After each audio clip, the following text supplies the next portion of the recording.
एक लंबे समय पहले एक गांव में नरेंद्र नामक एक आदमी उसके बहन रितिका के साथ एक छोटे घर में रह रहा था। बचपन में ही उनके माँ बाप का देहांत होने के कारण वो उसके बहन का ख्याल रखता था।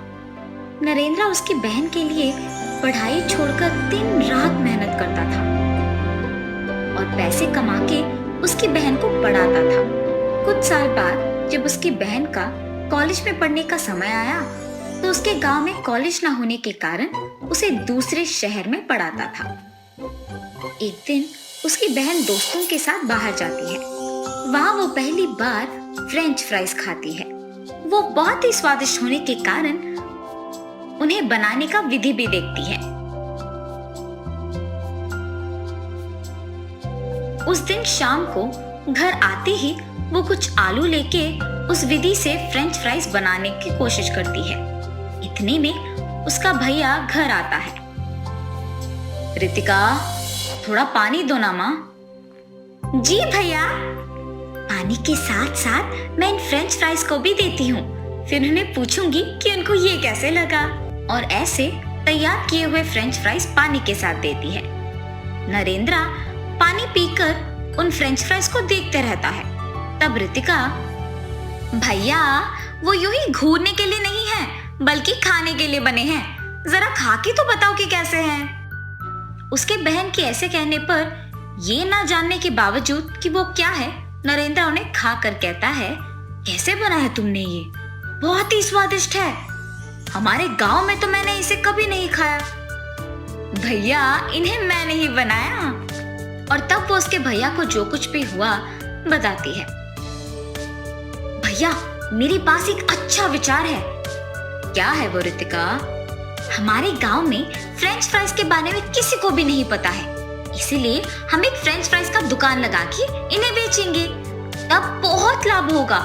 बच्चे और बड़े इसे एक ही समान पसंद करेंगे और तुम्हें भी ज्यादा काम करने की जरूरत नहीं पड़ेगी। बात तो सही है, मगर इन्हें बनाना तो मुझे नहीं आता है ना रितिका। मुझे आता है ना भैया, मैं आपको इन्हें बनाना सिखाऊंगी। ठीक है माँ। और ऐसे वो अपने भैया को फ्रेंच फ्राइज बनाना सिखाती है। मुझे तो इन्हें बना के बेचना पसंद ही नहीं है, पर मेरे बहन के खातिर मैं ये करूंगा, तब उसे बहुत खुशी होगी। बेटा इन्हें बनाना तो बड़ा आसान है और हमारे गांव में भी आलू का दाम कम है। ये सब मैं तुम्हारे ही लिए कर रहा हूँ। ये कह के नरेंद्र आलू को खरीद के एक नया दुकान लगा के फ्रेंच फ्राइज बना के उन्हें बेचने लगता है। उसी तरफ जाते हुए सारे लोग फ्रेंच फ्राइज का एक नया दुकान दिखने पर वहीं जाकर खरीदने लगते हैं और उन्हें बहुत पसंद करते हैं। अंकल ये फ्रेंच फ्राइज तो बहुत ही स्वादिष्ट है। ये बच्चों के लिए ही नहीं बल्कि बड़ों के लिए भी मन पसंद बन गए हैं अब। अब तक तो हमारे गांव में इन्हें किसी ने नहीं बेचा। ये बहुत ही स्वादिष्ट है। ऐसे उसकी प्रशंसा करते हुए सभी खाते थे। कुछ साल में ही नरेंद्र का फ्रेंच फ्राइज व्यापार बहुत प्रसिद्ध होता है और वो बहुत सफल भी होता है। फ्रेंच फ्राइज को बनाने के लिए भी उसके नीचे कुछ लोगों को काम पे लगाता है। नरेंद्र को बहुत कम समय में व्यापार में इतना सफल होना देख गांव के लोग आश्चर्यचकित रह जाते हैं। नरेंद्र के बगल वाले दुकान का मालिक वंशी था। उसे हमेशा उसके व्यापार से ज्यादा नरेंद्र के व्यापार का विकास होना देख जलन होता था। इसके सफलता को ऐसे देखने से कुछ नहीं होने वाला। उसके दुकान को ही गायब कर देना होगा। हाँ। ये फैसला करके उस रात को सबके सो जाने के बाद वंशी नरेंद्र के दुकान को गायब कर देता है। नरेंद्र जब सुबह उठ के उसके दुकान की ओर जाता है तो उसे वहां कुछ नहीं दिखाई देने पर वो हैरान हो जाता है। अड़ोस पड़ोस के लोगों को पूछने पर भी उन्हें कुछ नहीं पता होने पर वो कुछ नहीं कह पाते हैं और नरेंद्र निराश होके वापस उसके घर लौटता है।